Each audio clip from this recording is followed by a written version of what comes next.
युक्रेनचे president Zelensky यांनी नुकताच Cannes film फेस्टिवलमध्ये एक भाषण दिलं.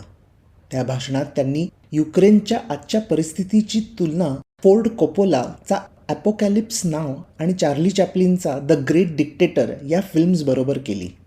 त्या भाषणात द ग्रेट डिक्टेटरच्या क्लायमॅक्समधला डायलॉग त्यांनी म्हणून दाखवला.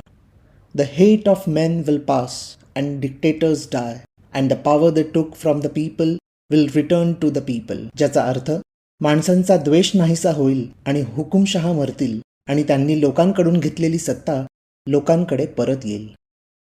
पुढे ते असं म्हणाले, आपल्याला नवीन चॅप्लिन हवा जो दाखवून देईल की सिनेमा गप्प बसणार नाही. आपण युद्धाचं विश्लेषण नेहमी कुठून आणि कसं आक्रमण झालंय किंवा किती माणसं मेली आहेत या दृष्टीने बघतो.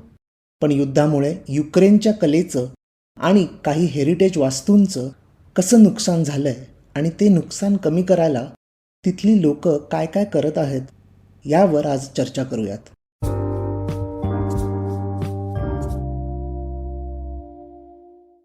युद्धात माणसांना मारणे हा एकमेव उद्देश नसतो आणि रशिया युक्रेनसारख्या युद्धात तर मुळीच नाही.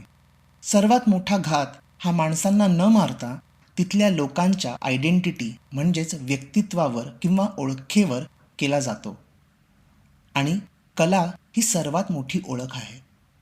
पेंटिंग्ज, मूर्त्या किंवा हेरिटेज बिल्डिंग्ज मधून शहराची किंवा देशाची ओळख होते. त्यामुळे या गोष्टी वाचवणं गरजेचे आहे. वर्ल्ड वॉर 2च्या वेळेस असा प्रयत्न बऱ्याच देशांनी केला होता. मिलानमधलं फेमस द लास्ट सपर हे चित्र सँडबॅग्ज आणि त्याभोवती केलेल्या टेम्पररी स्ट्रक्चर्समुळे वाचलं होतं.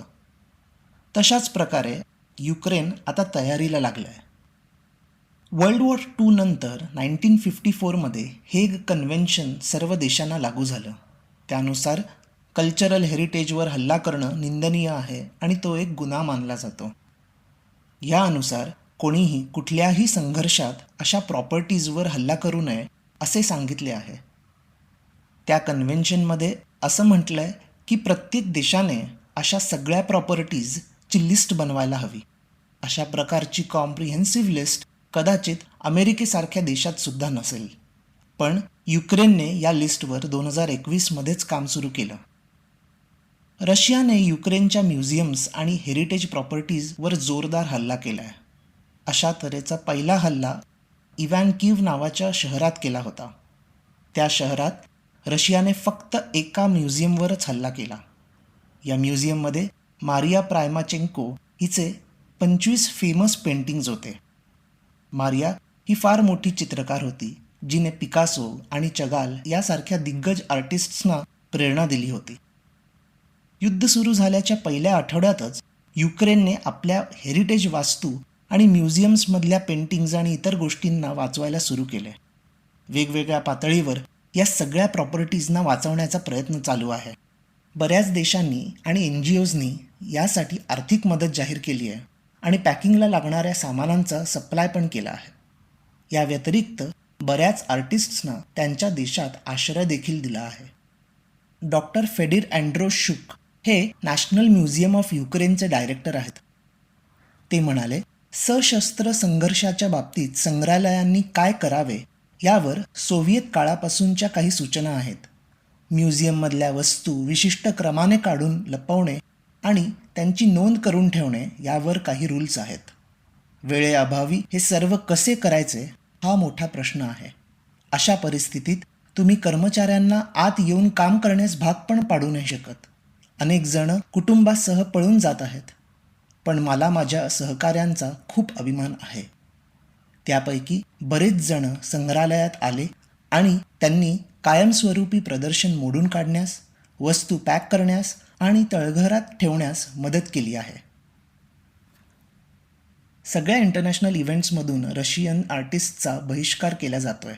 उदाहरणार्थ म्युझिक कॉम्पिटिशन युरोव्हिजन, इटलीमधल्या famous Venice Biennale, Cannes film festival आणि न्यूयॉर्कमधल्या मेट्रोपॉलिटन ऑपेरा.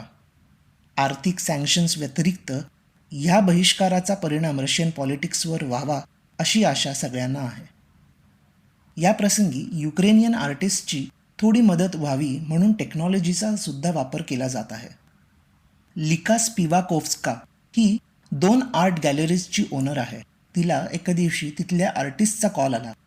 ती आर्टिस्ट म्हणाली की माझे सगळे पेंटिंग्ज आणि स्टुडिओ काहीच उरलं नाही आहे, तर आता काय करायचं? या कॉलनंतर तिला सगळ्या आर्टिस्टसाठी काहीतरी करावंसं वाटलं. मग लिकाने NFT म्हणजेच नॉन फंजिबल टोकन्स याचा वापर केला. NFT समजावणं जरा डिफिकल्ट आहे, कारण याचं कम्प्लीट नॉलेज माझ्याकडे पण नाही आहे. या शब्दाला आपण तोडून ॲनलाइज करू. NF म्हणजे नॉन फंजिबल म्हणजे नॉन रिप्लेसेबल किंवा बदलू न शकणारा, आणि T म्हणजे टोकन. याला तुम्ही डिजिटल रबर स्टॅम्पसारखं बघू शकता. आता हे NFT काहीही असू शकतं, एखादं चित्र किंवा कोणाचा तरी आवाज, काही पण. हे JPG किंवा MP3 फॉर्मॅटमध्ये सेव्ह होतं आणि ही सगळी इकोसिस्टम ब्लॉकचेन टेक्नॉलॉजीवर आधारित आहे. तुम्हाला एखाद्या आर्टिस्टचं पेंटिंग आवडलं तर तुम्ही ते फिजिकली तुमच्या घरात आणून ठेवू शकता, किंवा आता तुम्ही त्या पेंटिंगचा फोटो काढून ओनरशिप मिळवू शकता. समजा तुम्ही एका फेमस आर्टिस्टचं चित्र किंवा आवाज NFTद्वारे विकत घेतला, तर तुम्ही त्या आर्टचे ओनर होता. जेव्हा तुम्ही ते विकत घेता तेव्हा तुम्ही आर्टिस्टला पैसे देता. ही आर्ट तुम्ही ओपन मार्केटमध्ये विकू शकता आणि प्रत्येक ट्रान्झॅक्शनमध्ये ओरिजिनल आर्टिस्टला त्याची रॉयल्टी मिळते.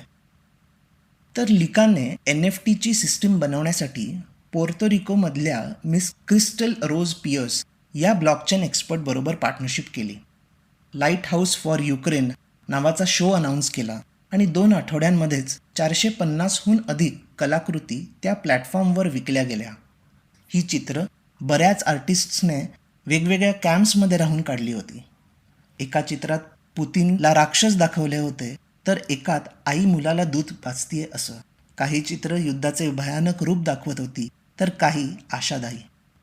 या शोमधून $30,000 उभे केले.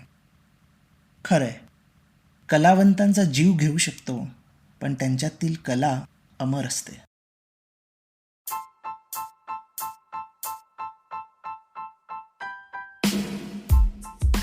तुम्ही हा एपिसोड स्पॉटिफाय, इकॉन गली वेबसाईट आणि लीडिंग पॉडकास्ट ॲप्सवर ऐकू शकता.